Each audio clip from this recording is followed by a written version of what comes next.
നബി സല്ലല്ലാഹു അലൈഹി വസല്ലമ തങ്ങളോട് വഹ്ശ് ചെയ്തത് പോലത്തെ ചതി നമ്മളോട് ആരെങ്കിലും ചെയ്തിട്ടുണ്ടോ? നമ്മുടെ എളാപ്പയോ നമ്മുടെ മക്കളെയോ ഈ രൂപത്തിൽ കൊല ചെയ്തിട്ടുണ്ടോ? അങ്ങനെ ദ്രോഹിച്ചിട്ടുണ്ടോ? അങ്ങനെ ദ്രോഹിച്ച ഒരാളോട് നബി സല്ലല്ലാഹു അലൈഹി വസല്ലമ തങ്ങൾ എടുത്ത സമീപനം ആണിത്. ഈ സമീപനം നമ്മളും എടുക്കാൻ പഠിക്കണം. നമ്മൾ നന്നായി നിസ്കരിക്കും, നോമ്പനുഷ്ഠിക്കും, എല്ലാം ചെയ്യും. ഇപ്പോഴും നമ്മൾ പല ആളുകളോടും മിണ്ടൂല. നമ്മുടെ കുടുംബങ്ങൾ തമ്മിൽ തെറ്റാണ്. നമ്മൾ ഏതോ കാലത്ത് നമ്മുടെ പാർട്ട്ണറെ നമ്മളെ ചതിച്ചു, അവനോട് ഇപ്പോഴും മിണ്ടൂല.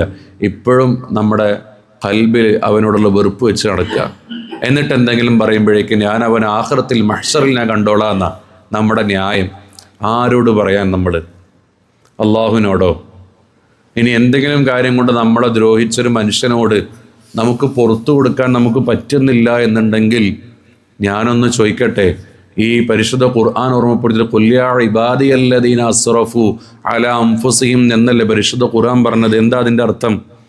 സ്വന്തം ശരീരങ്ങളോട് അതിക്രമം കാണിച്ച എൻ്റെ അടിമകളെ എന്താണ്? അടിമ എന്ന പദം അല്ലാഹു തആലയ്ക്ക് ഏറ്റവും ഇഷ്ടമുള്ള പദമാണ് അടിമ. അൽഹംദുലില്ലാഹില്ലദീ അൻസല അലാ അബ്ദിഹിൽ കിതാബ്, സൂറത്തുൽ കഹ്ഫിൻ്റെ 1-ാമത്തെ ആയത്താ.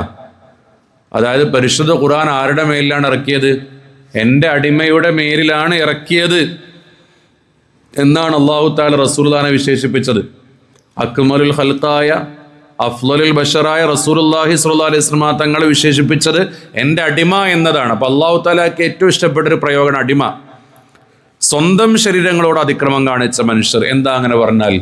നിസ്കരിക്കാതെ, നോമ്പനുഷ്ഠിക്കാതെ, ആവുന്ന കാലത്തൊക്കെ പോക്കിരിത്തരങ്ങളൊക്കെ കാണിച്ച് ഹറാമിലേക്ക് ഇങ്ങനെ വഴുതി വീണ് തോന്നിയതുപോലെ ജീവിച്ച മനുഷ്യർ. ആ മനുഷ്യരെയാണ് അല്ലാഹു സുബ്ഹാനഹു വ തആല അടിമകൾ എന്ന് വിളിക്കുന്നത്. നമ്മുടെ പ്രിയപ്പെട്ടൊരു കുഞ്ഞ്, നമ്മുടെ പ്രിയപ്പെട്ടൊരു മകൻ നമ്മളോട് ഏതെങ്കിലും രൂപത്തിലുള്ള തെറ്റ് ചെയ്താൽ നമ്മൾ ഏത് രൂപത്തിലാണ് ആ മനുഷ്യനെ വിളിക്കാറുള്ളത്? നമ്മളൊന്ന് ആലോചിക്കേണ്ട വിഷയമാണല്ലോ. നമ്മുടെ മകനോടൊന്ന് കടയിൽ പോകാൻ വേണ്ടി പറഞ്ഞു, അവൻ പോയില്ല. രണ്ടാമത് പോകാൻ പറയുമ്പോൾ ഒന്നുകൂടെയും പറയും, എടാന്ന് വിളിക്കും. നേരത്തെ മോനെന്ന് വിളിച്ച് നമ്മൾ എടാന്ന് വിളിക്കും. മൂന്നാമതും നമ്മൾ പോയില്ലെങ്കിൽ നമ്മൾ പിന്നെ വിളിക്കുന്ന പേര് വേറെ ആയിരിക്കും. അന്നേരം ജീവിതത്തിൻ്റെ വലിയൊരു സമയം 5, 10, 15, 20, 25 വർഷങ്ങൾ ഈ ഭൂമി ലോകത്ത് ജീവിച്ച നമ്മൾ അള്ളാഹുവിനോട് നിരന്തരം അതിക്രമങ്ങൾ കാണിച്ചു.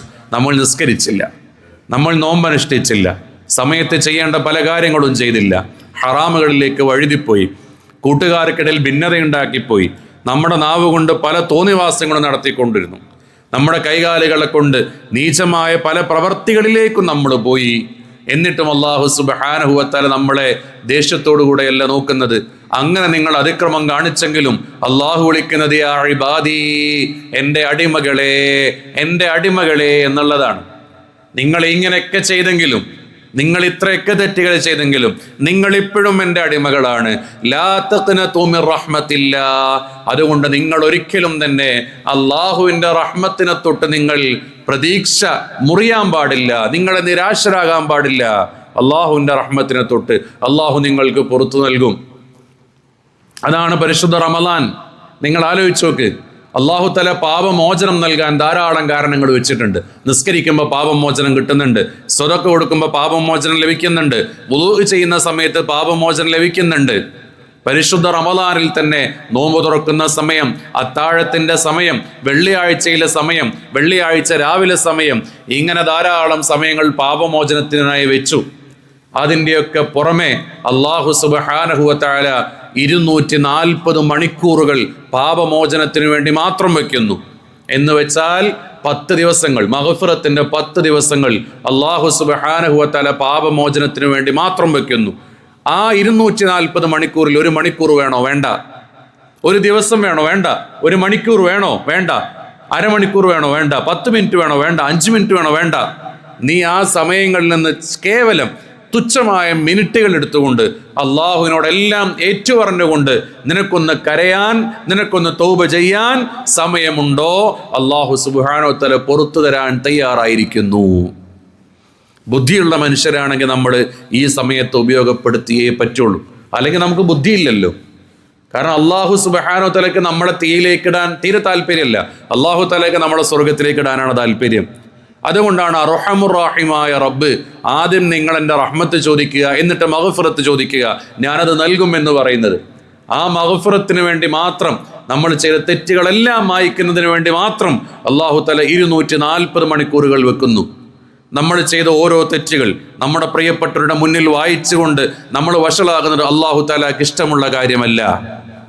നിങ്ങൾ ആലോചിച്ചു നോക്കൂ, ഈ ദുനിയാവിൽ നമ്മുടെ മക്കൾ, നമ്മുടെ ഭാര്യ, നമ്മുടെ പ്രിയപ്പെട്ടവർ നമ്മൾ ചെയ്ത ഓരോ തെറ്റുകൾ അറിഞ്ഞാൽ ചിലപ്പോൾ നമ്മളോടുള്ള ഇഷ്ടം കുറഞ്ഞു പോകും. അല്ലാഹു തആല കാക്കട്ടെ, നമ്മളെല്ലാ അയബിൽ നിന്നും അല്ലാഹു തആല കാത്ത് രക്ഷിക്കുമാറാകട്ടെ. അന്നേരം നിങ്ങൾ നോക്ക്, നമ്മുടെ റബ്ബ് റഹ്മാനാണ്. നമ്മൾ ഈ തെറ്റുകളൊക്കെ ചെയ്തപ്പോഴും നമ്മുടെ റബ്ബ് ആ തെറ്റുകൾ പരസ്യപ്പെടുത്തിയില്ല. ഈ തെറ്റുകളൊക്കെ നമ്മൾ ചെയ്തപ്പോഴും അല്ലാഹു തആല അത് പരസ്യപ്പെടുത്തിയിട്ട് നമ്മളെ വഷളാക്കിയില്ല. അങ്ങനെയൊക്കെ നമ്മൾ ചെയ്തപ്പോഴും ഇനി അല്ലാഹു സുബ്ഹാനഹു വ തആല ഈ തെറ്റുകളെല്ലാം ചെയ്തപ്പോഴും നമ്മളെ വഷളാക്കിയില്ല എന്നതുപോലെ തന്നെ പ്രധാനപ്പെട്ട ഒരു കാര്യമാണ് അല്ലാഹു സുബ്ഹാനഹു വ തആല ഈ തെറ്റുകൾ മുഴുവൻ ചെയ്ത് നമുക്ക് ആ തെറ്റുകളെല്ലാം ആഖിറത്തിൽ മായ്ച്ചു തരാനും അല്ലാഹു തആല തയ്യാറാണ്. റഹീമായ റബ്ബാണ്. എന്തു വേണം? അങ്ങനെ മായ്ച്ചു കിട്ടിയാൽ അവിടെ നമ്മുടെ കിതാബിൽ നിന്ന് ഈ തെറ്റുകളൊന്നും വായിക്കൂല. നമ്മൾ കള്ളു കുടിച്ചത്, വ്യഭിചരിച്ചത്, നമ്മുടെ നിസ്കാരങ്ങൾ ഒഴിവാക്കിയത്, നമ്മൾ പലിശയുമായി ബന്ധപ്പെട്ടത്, ആരും കാണില്ലെന്ന് കരുതി ഇരുട്ടിൻ്റെ മറവിൽ നമ്മൾ ചെയ്ത അനേകം തെറ്റുകൾ, ഇതൊന്നും വായിച്ചുകൊണ്ട് നിങ്ങളുടെ ഉമ്മയുടെ മുന്നിൽ, നിങ്ങളുടെ ഉപ്പയുടെ മുന്നിൽ, നിങ്ങളുടെ ഭാര്യയുടെ, ഭർത്താവിൻ്റെ, നിങ്ങളുടെ പ്രിയപ്പെട്ടവരുടെ മുന്നിൽ വെച്ച് നിങ്ങളെ വഷളാക്കണം എന്ന് റഹീമായ റബ്ബ് തീരെ ഇഷ്ടപ്പെടാത്ത കാര്യമാണ്. നമ്മൾ അയ്ബിലാക്കുക, ഒരാളെ പരിഹസിക്കുക. അള്ളാഹുവിന് നമ്മളെ പരിഹസിക്കാൻ ഇഷ്ടമല്ല, നമ്മൾ അയ്ബിലാക്കാൻ ഇഷ്ടമല്ല. അതുകൊണ്ട് കാരുണ്യത്തിൻ്റെ കടലായ റബ്ബ് നമ്മളോട് പറയുന്നു, മക്കളെ തൗബ ചെയ്യണേ. ആ തൗബ നിങ്ങൾ ചെയ്താൽ മതി. 240 മണിക്കൂറിൽ കുറച്ച് സമയം എടുത്തൊന്ന് തൗബ ചെയ്തിട്ട് നിങ്ങളൊന്ന് തിരിച്ചു വന്നാൽ മതി. ഞാനെല്ലാം പുറത്തു തരാം, നിങ്ങളെ സ്വർഗത്തിലേക്ക് ഇടാം എന്ന് അല്ലാഹു സുബ്ഹാനഹു വ തആല പറയുന്നു. കാരുണ്യത്തിൻ്റെ ഉടമയല്ലേ നമ്മുടെ റബ്ബ്. അന്നേരവും അല്ലാഹു സുബ്ഹാനഹു വ തആല നമ്മളെ വിളിക്കുന്നത് ഈ തെറ്റുകളൊക്കെ ചെയ്ത നമുക്ക് കണ്ണ് നൽകിയത് ഖുർആൻ ഓതാനും മറ്റു കാര്യങ്ങൾക്കുമാണ്. ചെവി, കൈകാലുകളൊക്കെ അതിനെ നൽകിയത്. എന്നിട്ടും തോന്നിയത് പോലെ ജീവിച്ച നമ്മളോട് ദേഷ്യപ്പെട്ടിട്ടല്ല അള്ളാഹു പറയുന്നത്. വീണ്ടും അല്ലാഹു തആല ദേഷ്യത്തോടെ അല്ല പറഞ്ഞത്. എന്താ പറഞ്ഞത്? യാ ഇബാദി, എൻ്റെ അടിമകളെ എന്നാണ്. എൻ്റെ അടിമകളെ എന്നാണ്. നിങ്ങൾ ആലോചിച്ചൊക്കെ എത്രയാണ് ആ റഹ്മത്തിൻ്റെ വണ്ണം, ആ വലിപ്പം എത്രയാണ് എന്ന് നമ്മൾ മനസ്സിലാക്കണം. സമാപിക്കാൻ എത്രയാണ് അതിൻ്റെ വണ്ണം എന്ന് നമ്മൾ മനസ്സിലാക്കി വെക്കണം.